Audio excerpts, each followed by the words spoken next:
साथ बने हुए जेडीयू प्रवक्ता किशोर जी, क्या दिक्कत हो रही है, कहाँ परेशानी हो रही है? अगर एक बंगला है कहीं और आवंटित किया गया, जो आप बता रहे हैं नियमों का हवाला दे रहे हैं, दिक्कत क्या है फिर इसमें?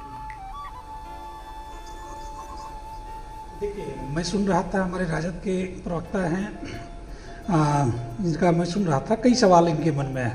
सवाल ये लोकतंत्र है, नेता में प्रतिपक्ष में ये है, विपक्षी दल का काम है सवाल पूछना सरकार से, और इन्होंने पूछने का काम किया है। हमारी मंत्री महोदया ने जवाब भी देने का काम किया है। सवाल ये होता है कि क्या कोई व्यक्ति किसी आवास को परमानेंट आवास कैसे मान सकता है? लोकतंत्र में 10 सर्कुलर हो या 39 स्टैंड रोड हो, जो भी आवास की बात हो रही है, 39 नंबर की आवास की बात हो या 10 सर्कुलर की बात हो, लालू प्रसाद यादव जी या उनकी पार्टी या उनका परिवार या उनके प्रवक्ता इस बात को कैसे मान सकते हैं कि ये आवास परमानेंट अगले कई वर्षों तक, कई दशकों तक मेरा ही आवास रहेगा?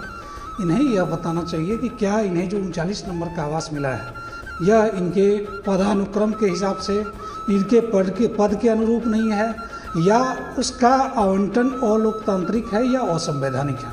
अगर ये बताते हैं कि असंवैधानिक है तो जरूर इनके पास ऑप्शन होता कि जनता की अदालत में या माननीय कोर्ट में जा सकते थे, लेकिन ये आवंटन बिल्कुल जायज़ है। जहाँ तक बात है 10 सर्कुलर छोड़ने की बात, मैं इसको ये बताना चाहता हूँ कि माननीय नीतीश कुमार जी ने एक ऐतिहासिक निर्णय लिया था, और उन्होंने निर्णय लिया था कि चाहे पूर्व के कोई भी मुख्यमंत्री क्यों ना हो, उन्हें हम लोग लाइफ टाइम बंगला देंगे ताकि उनके साथ जुड़े हुए लोग आ सकें, अपनी बातों को रख सकें, और उन्होंने इसका सफलतापूर्वक क्रियान्वयन भी कराया।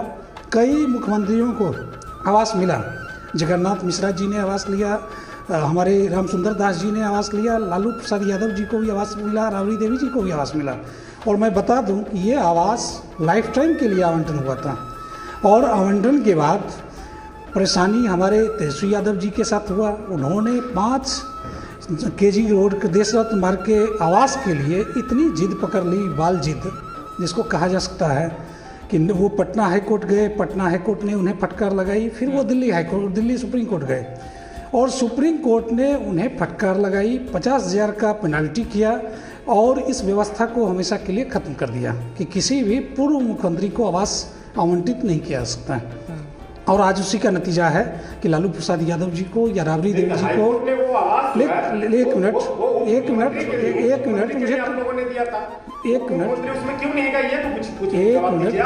दे रहे हैं जवाब, सुनिए, आप मेरी जवाब दीजिएगा, मैं आपकी भी जवाब दे दूंगा।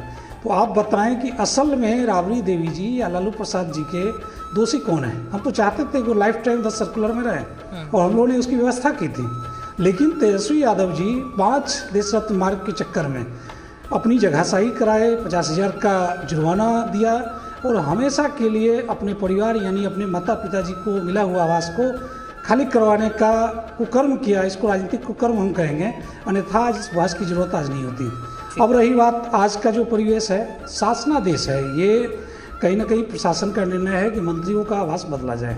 तो इसमें क्या आपत्ति हो सकता है? क्या राबड़ी जी 39 नंबर के आवास में जाती है तो क्या उनका कद घट जाएगा? क्या 39 नंबर का आवास पटना में उपलब्ध नहीं है? तो इस तरह की बातों में अभी भी समय है, राजद को सद्बुद्धि आनी चाहिए, और सबसे पहले अपने आवास को खाली करके 39 नंबर के आवास में जाइए, और आपके सारे सवाल का जवाब चाहे जनता की अदालत में हो, सामान्य अदालत में हो, जहाँ भी हो, हमारे पार्टी के लोग या सरकार के लोग देने का काम करेंगे। आवास मुद्दा नहीं, मुद्दा है हठ धर्मिता। आप याद करेंगे 2005 में लालू प्रसाद यादव जी को मुख्यमंत्री आवास खाली करने में 4 महीना लग गया था। इतिहास में दर्ज है ये घटना। आप देखेंगे तेजस्वी यादव जी को 5 देश रत्न मार्ग खाली करने के लिए सुप्रीम कोर्ट तक जाना पड़ा था।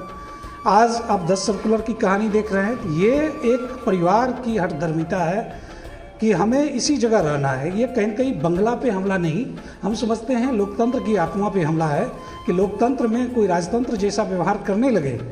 तो इस बात पे सचेत होनी चाहिए जनता को कि ये कहीं ये पैतृक प्रॉपर्टी ना समझ लें, और आने वाले दिन में आज ये 10 सर्कुलर को खाली करने में मैं समझता हूँ कि अगर ये खाली करके इस तरह का सवाल राजद के मित्र किए होते तो उसका एक जायज़ जवाब बनता था, और जवाब तो हमारे मंत्री जी ने किया है कि जो भी आवंटन है वैध है व्यक्ति के नाम से, और किसी व्यक्ति ने अपने इष्ट घनिष्ठ या वरिष्ठ लोगों को आवास रहने के लिए मुहैया करा दिया है। तो क्या इसमें क्या गलती है? सरकार की कहाँ पे गलती है?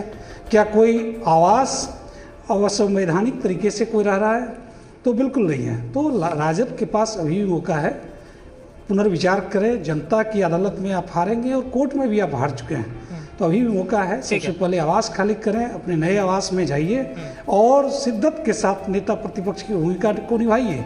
हम लोग चाहते हैं कि प्रतिपक्ष हमारा मजबूत रहे और प्रतिपक्ष के तौर पे आप सवाल कीजिए, हम लोग जवाब देंगे। लेकिन दोहरे चरित्र और दोहरी मानसिकता के साथ अगर आप कंडीशनल अप्रोच रखेंगे तो ये कहीं न कहीं बिहार के लोकतंत्र को कलंकित करने वाला होगा। ठीक है। राजीव मेहता